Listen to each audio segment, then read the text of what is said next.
Selamat pagi buat kita semua. Kita mengucap syukur kepada Tuhan Yesus, Bapa kita, karena pagi ini kita bangun dalam keadaan sehat dan kita terasa segar. Terima kasih ya Bapa atas berkat kesehatan yang tidak bisa dibeli dengan apapun juga. Pagi ini kita akan melanjutkan firman Tuhan kembali. Kita berdoa. Bapa di sorga, terima kasih Bapa untuk kasih setiamu. Pada pagi hari ini Bapa kami ucap syukur Bapa, terima kasih Engkau membangunkan kami dalam keadaan sehat, badan kami terasa segar. Terpujilah namamu Bapa hari ini sampai selama-lamanya. Bapa di sorga, saat ini juga kami akan membaca firman-Mu. Ajari kami Bapa, taruhlah apa yang ingin Engkau taruh di dalam hati kami masing-masing supaya kami dapat mengerti akan firman Tuhan dan kami terapkan di kehidupan kami, melakukan kehendak-Mu, menyenangkan hati-Mu sampai kedatangan-Mu yang kedua kali. Terpuji namamu ya Bapa, kami berdoa di dalam nama Tuhan Yesus, Juru Selamat dan Penebus kami. Amin. Video kali ini adalah part yang ke-101 ya, di mana tentang khotbah akhir zaman. Kita memasuki khotbah akhir zaman itu adalah khotbah di mana saat-saat atau detik-detiknya Tuhan Yesus datang kedua kali. Dan di sini kita akan membahas tentang gadis-gadis yang bijaksana dan gadis-gadis yang bodoh. Ayatnya hanya ada di kitab Matius. Ini di perumpamaan di kitab Matius saja, di tempat lain gak ada di bawah judulnya, biasanya ada. Matius 25 ayat 1 sampai 13. Gadis-gadis yang bijaksana dan gadis-gadis yang bodoh. Pada waktu itu hal kerajaan surga seumpama 10 gadis yang mengambil pelitanya dan pergi menyongsong mempelai laki-laki. 5 di antaranya bodoh dan 5 bijaksana. Gadis-gadis yang bodoh itu membawa pelitanya, tetapi tidak membawa minyak. Sedang gadis-gadis yang bijaksana itu membawa pelitanya dan juga minyak dalam buli-buli mereka. Tetapi karena mempelai itu lama tidak datang-datang juga, mengantuklah mereka semua lalu tertidur. Waktu tengah malam terdengarlah suara orang berseru, "Mempelai datang, songsonglah dia." Gadis-gadis itu pun bangun semuanya, lalu membereskan pelita mereka. Gadis-gadis yang bodoh berkata kepada gadis-gadis yang bijaksana, "Berikanlah kami sedikit dari minyakmu itu, sebab pelita kami hampir padam." Tetapi jawab gadis-gadis yang bijaksana itu, "Tidak, nanti tidak cukup untuk kami dan untuk kamu. Lebih baik kamu pergi kepada penjual minyak dan beli di situ." Akan tetapi waktu mereka sedang pergi untuk membelinya, datanglah mempelai itu dan mereka yang telah siap sedia masuk bersama-sama dengan dia ke ruang perjamuan kawin. Lalu pintu ditutup. Kemudian datang juga gadis-gadis yang lain itu dan berkata, "Tuan, Tuan, bukakanlah kami pintu." Tetapi ia menjawab, "Aku berkata kepadamu, sesungguhnya aku tidak mengenal kamu. Karena itu berjaga-jagalah, sebab kamu tidak tahu akan hari maupun akan saatnya." Ini kembali lagi tentang Yesus, kali kedua Yesus datang, tapi orang-orang gak siap. 5 gadis yang bijaksana ini simbolik ya, perumpamaan. Itulah kepada orang-orang yang siap sedia, standby dia. Dalam artian orang-orang yang mengenal Tuhan, melakukan firman Tuhan, yang mendengarkan firman Tuhan, membaca firman Tuhan, melihat ya yang baik-baik, dan kemudian dia melakukan. Jadi dia prepare, everything dia prepare semuanya. Anytime Tuhan datang, dia sudah siap. Kalau yang 5 gadis yang bodoh ini, itu adalah orang-orang yang mau dia Kristen, mau dia nggak Kristen, yang sudah berkali-kali diingatkan oleh firman Tuhan. Ya, baik dari YouTube, baik dia lihat dari televisi, baik dia baca dari internet, atau temannya yang menyamperin gitu, dia kasih tahu tentang kasih Tuhan, yang bagaimana dia menolak. Ada kadang-kadang mungkin yang sudah mau menerima, tapi menunda. Nah, itulah dia yang 5 gadis bodoh itu. Jadi pada saat Tuhan Yesus datang, dia udah telat. Mempelai laki-laki itu dilambangkan itu adalah Yesus Kristus yang kali kedua akan datang ke dunia ini. Jadi pada saat kalian di sana yang nunda-nunda ya, nantilah, mungkin nanti dululah, aku lihat dululah, atau yang Kristen, nanti aja bertobat kan bisa, masih ada waktu. Rupanya besoknya Tuhan Yesus datang. Karena seperti yang di sini sudah dikatakan sama firman Tuhan. Karena itu, berjaga-jagalah, sebab kamu tidak tahu akan hari maupun akan saatnya. Di video yang lalu udah juga kita bahas itu. Kalian nonton ya, perumpamaan tentang hamba yang setia dan hamba yang jahat. Itu juga ya. Jadi kalian pasti detik-detik sekarang itu adalah khotbah akhir zaman. Jadi dia berhubungan dengan kedatangan Yesus yang kedua kali. Jadi kalau misalnya kita yang masih lengah-lengah seperti gadis bodoh ini, yang 5 ini, sekarang kalau kalian lihat video ini bertobat. Jangan tunggu besok, nanti, ntar, jangan lagi. Bertobat. Jadi sadar ya untuk kita masing-masing, karena firman Tuhan ini sudah mengingatkan berulang-ulang kepada kita. Kalau kalian yang nonton video ini pada saat sekarang, berarti kalian udah dipilih Tuhan ya. Karena bukan kebetulan kalau kalian pas nonton video ini, atau bukan hanya video ini, video yang lain yang tentang Kristen, bagaimana mengingatkan khotbah tentang akhir zaman, yaitu memperingatkan kita manusia untuk berjaga-jaga, bersiap-siap, awas-awas. Jadi pada saat Yesus datang kedua kali, kita udah dijemput sama seperti 5 gadis yang pintar ini. Tinggal rapi-rapi. Kemudian mereka mengisi minyak yang dari buli-buli persediaan mereka ke pelita mereka. Langsung dia standby, ya ada persiapan namanya. Jadi kalau kita pun nggak ada persiapan, sama halnya seperti karena kita alasannya nanti,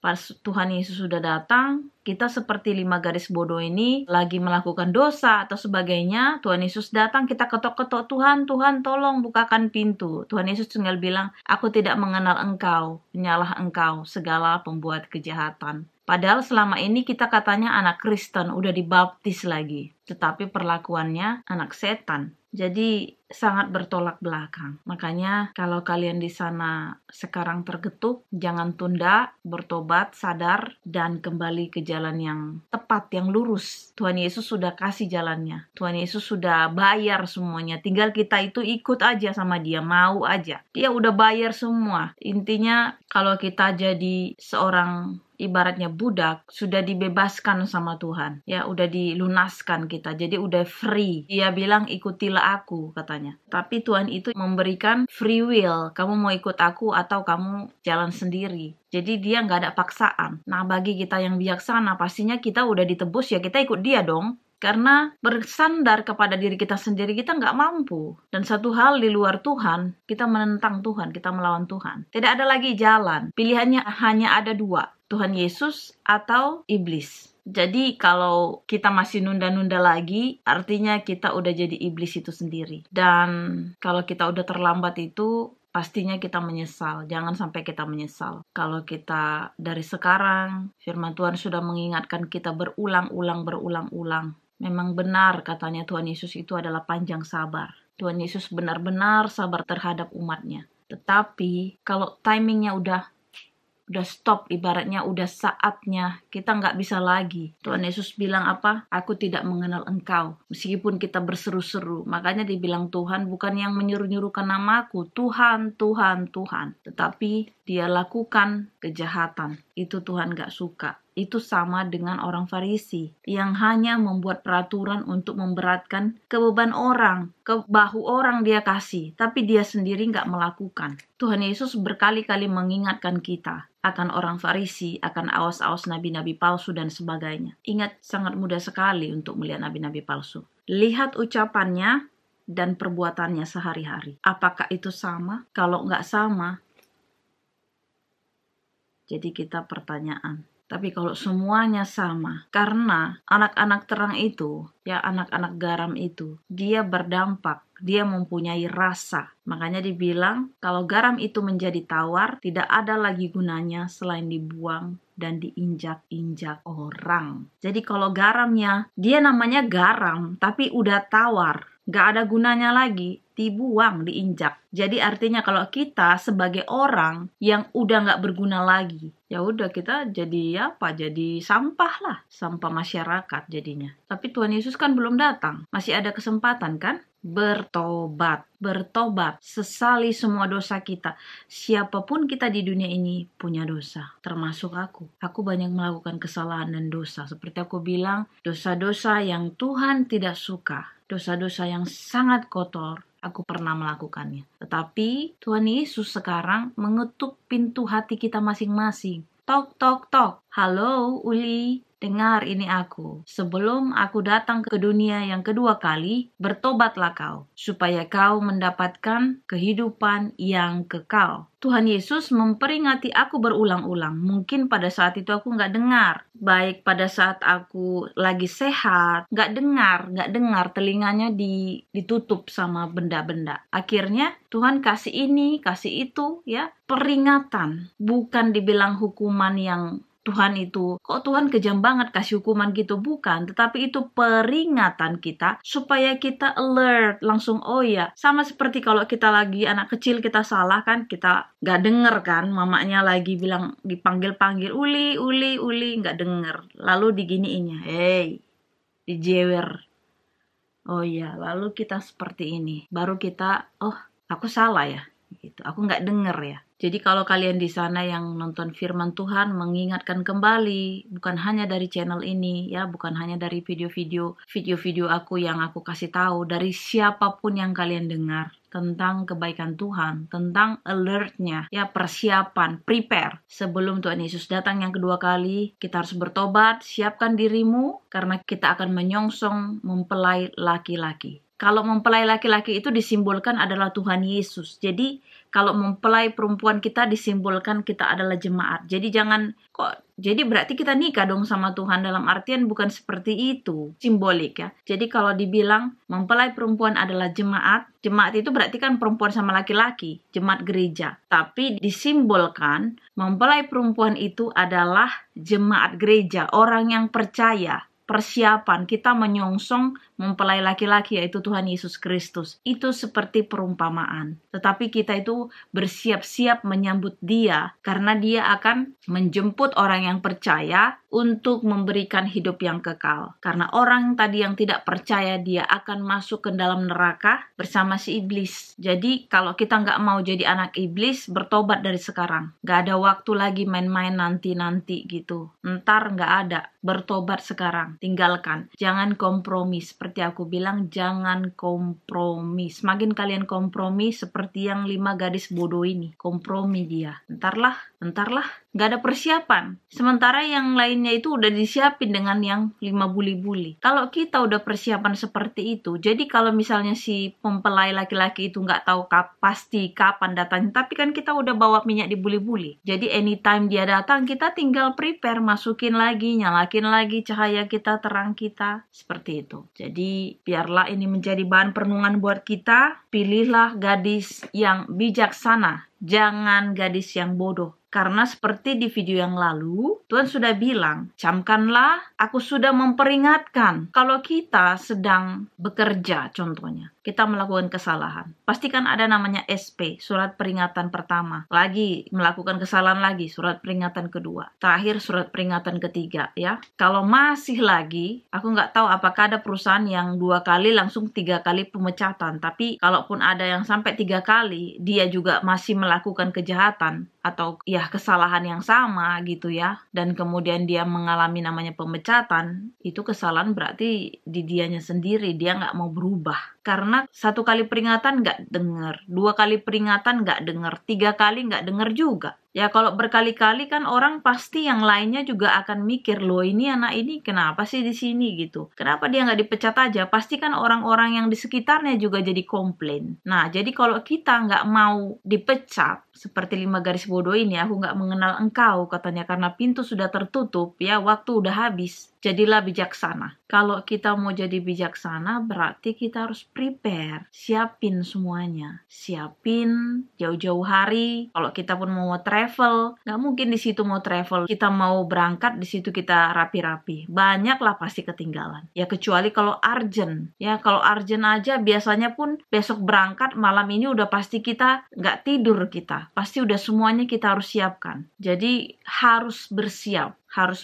Bersiap itu bagaimana sih mau menjadi 5 gadis yang bijaksana itu? Baca firman Tuhan ini. Setiap hari kita harus baca, masuki yang positif, dengarkan. Nggak sempat baca, dengarkan lagu-lagu rohani. Dimanapun kita berada, kita dengarkan lagu rohani, kita dengarkan firman Tuhan. Ya sekarang kan udah sistemnya canggih, tinggal lihat dari YouTube, dengar dari podcast-podcast yang Kristen. Sekarang udah gampang diakses. Tetapi kembali lagi, kalaupun kita hanya mendengar saja nggak melakukan, itu juga sama dengan kita 5 gadis yang bodoh. Karena apa? Cuma hanya dengar, datang ada di situ, ya datang, tapi tidak ada persiapan, tidak berakar, tidak bertumbuh dan tidak berbuah, mati dia. Ada di situ tapi mati. Jadi ya sama juga seperti pohon ara kata Tuhan. Dia akhirnya dikutuk kering sampai sekering-keringnya. Atau seperti hamba Tuhan yang dia tahu maksud Tuhannya itu apa ya, tapi dia nggak kerjain. Atau seperti anak yang sulung. Udah dikasih tahu bapaknya, kamu pergi ke ladang ngerjain ya, ladang kita sana ya, ladang anggur. Iya Pak, tapi dia pergi minum-minum sama temannya. Kemudian anaknya yang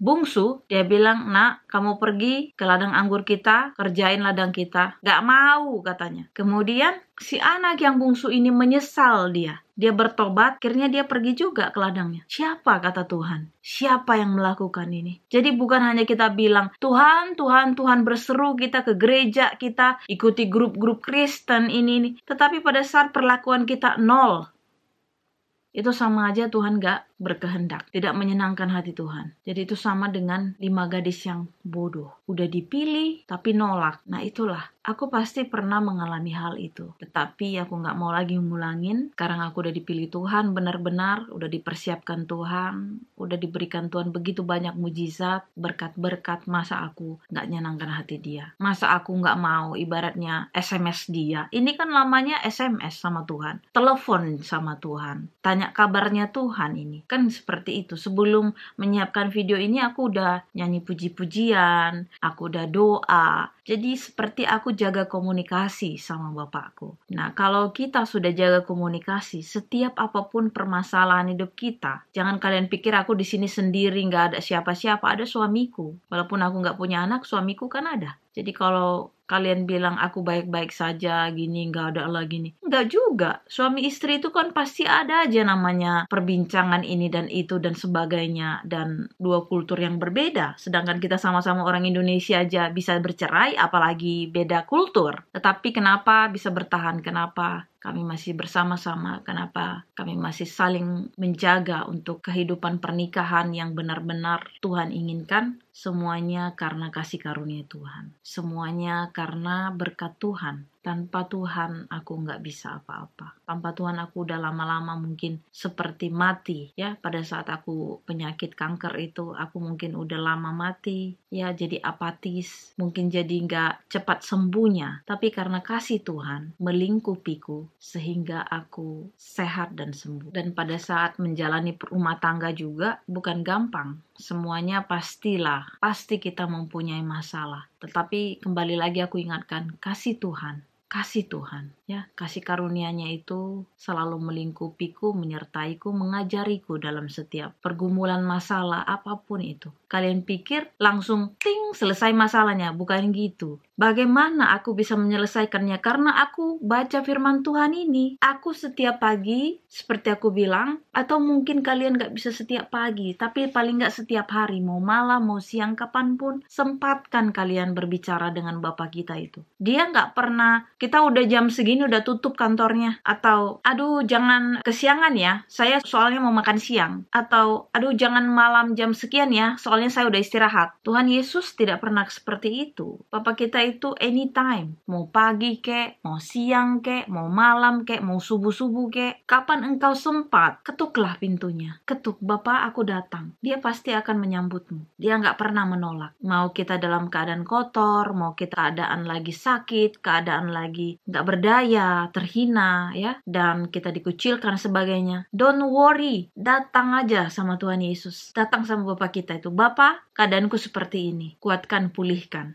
Karena Bapa itu tidak pernah sulit untuk mengangkat kita. Dia gampang sekali mau merubah kita itu. Sementara kalau kita belum siap, kalau kita pun belum mampu, bagaimana Bapa kita itu memberikan apa yang kita minta? Persiapan gak ada. Bapa kita itu bukan Bapa yang si jahat yang ya udah kasih aja gitu. Yang seperti anak ini masih kecil, tapi udah dikasih pisau di tangannya. Itu mencelakai dia, ya. Jadi kalau misalnya dia udah dewasa, apalagi kalau dia itu belajar misalnya jadi chef, ya, jadi cook, pasti Tuhan Yesus pun ibaratnya Bapa kita itu ngasih pisau yang setajam apapun di tangannya, setidaknya dia sudah bisa memakainya itu dengan yang baik, yang wajar. Bahkan itu ibaratnya bisa jadi memberkati orang, kan, masak yang enak-enak ke orang, ya, menyediakan makanan, itu kan namanya juga memberikan pelayanan, menyenangkan hati Tuhan. Jadi kalau bagi kalian di sana yang masih mikir, kok Tuhan gak begini, coba koreksi diri kita sendiri. Apakah kita sudah benar anak Tuhan itu?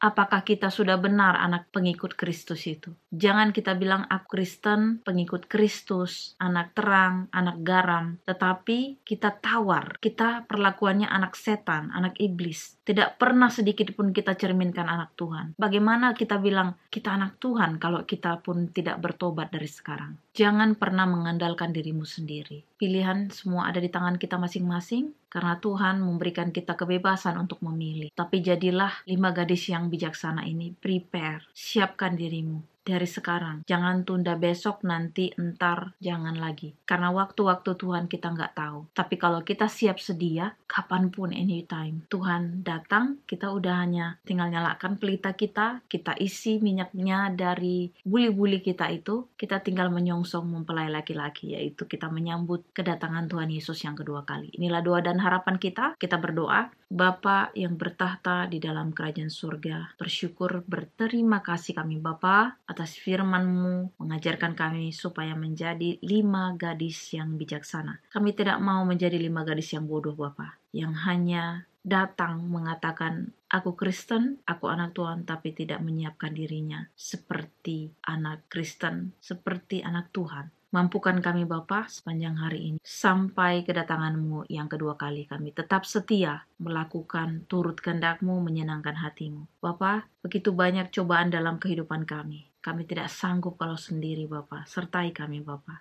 Biarlah tangan-Mu yang selalu melingkupi kami, mengajari kami, mengingatkan kami Bapa, supaya Roh Kudus tetap tinggal di dalam hati kami masing-masing. Bapa di sorga, sepanjang hari ini sertai kami Bapa. Kami berdoa di dalam nama Tuhan Yesus, Juru Selamat dan Penebus kami. Amin. Terima kasih sudah menonton video ini. Kalau kalian punya komen atau apapun, silakan di komen di video ini. Tuhan Yesus memberkati. Amin.